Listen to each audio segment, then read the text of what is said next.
Assalamualaikum warahmatullahi wabarakatuh. Perkenalkan, saya Vina Alfiana Nimah dari kelas HPIB. Di sini saya akan menjelaskan mengenai hadis sebagai sumber utama Islam. Yang pertama, pengertian hadis. Secara etimologi, hadis adalah kata benda atau isim dari kata al-tahdis yang berarti pembicaraan. Sedangkan pengertian hadis secara terminologi, maka terjadi perbedaan antara pendapat antara ahli hadis dan ahli usul. Pengertian hadis menurut ahli hadis bagaimana yang diberikan oleh Mahmud Tahan, yang berarti sesuatu yang disandarkan kepada Nabi baik berupa perkataan atau perbuatan atau persetujuan atau sifat.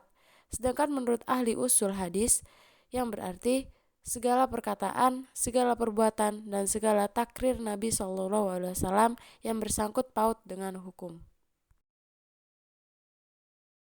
Yang berikutnya macam-macam hadis.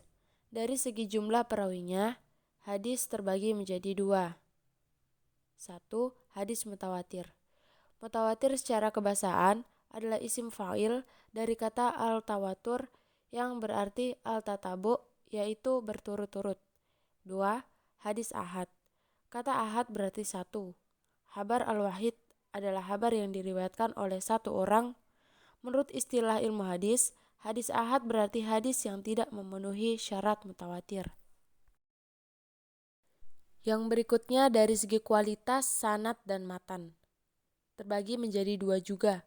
Yang pertama, hadis makbul, yakni hadis yang memenuhi syarat-syarat qabul, yaitu syarat untuk dapat diterima sebagai dalil dalam perumusan hukum atau untuk beramal dengannya.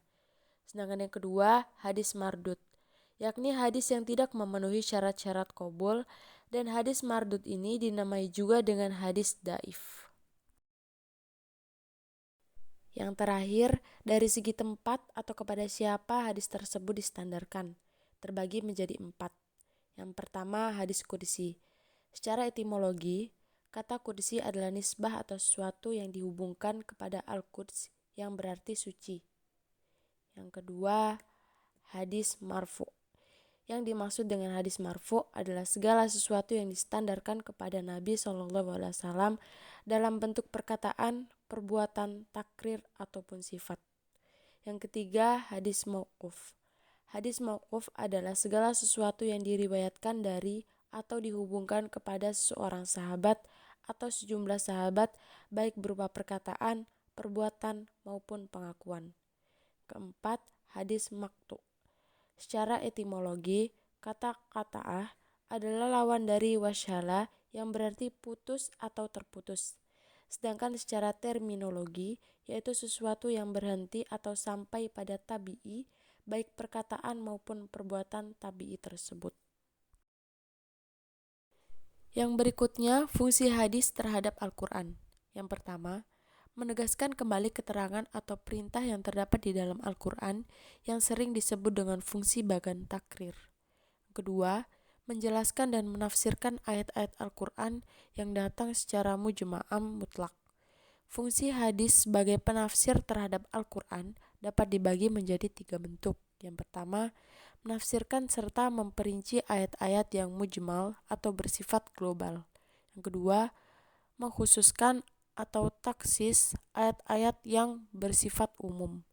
Yang ketiga, memberikan batasan terhadap ayat-ayat Al-Quran yang bersifat mutlak.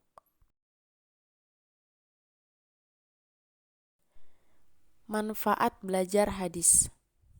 Dengan kita mempelajari ilmu hadis, kita dapat mengetahui perbedaan hadis dari sumbernya, mengetahui makna utama dalam sebuah hadis, mampu mengisyahkan hukum dalam sebuah hadis dengan pemikiran bijak dan dinamis, tidak menafsiri hadis dengan pemikiran yang keliru, mengamalkan isi kandungan hadis secara tepat, menentukan titik temu hukum pada dua hadis yang bertentangan, dan menjaga kemurnian makna hadis. Yang terakhir, dalil kehujahan hadis. 1. Al-Quran Al-Karim. Di dalam Al-Quran terdapat banyak yang menjelaskan tentang kewajiban taat kepada Rasulullah SAW.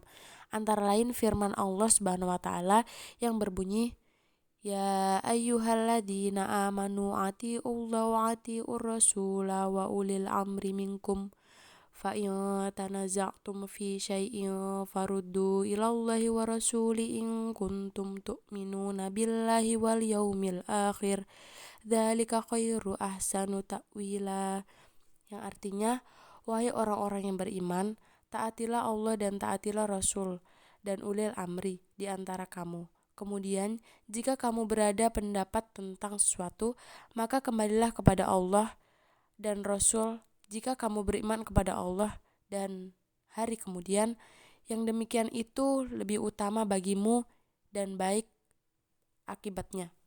Yang kedua, hadis Nabi SAW.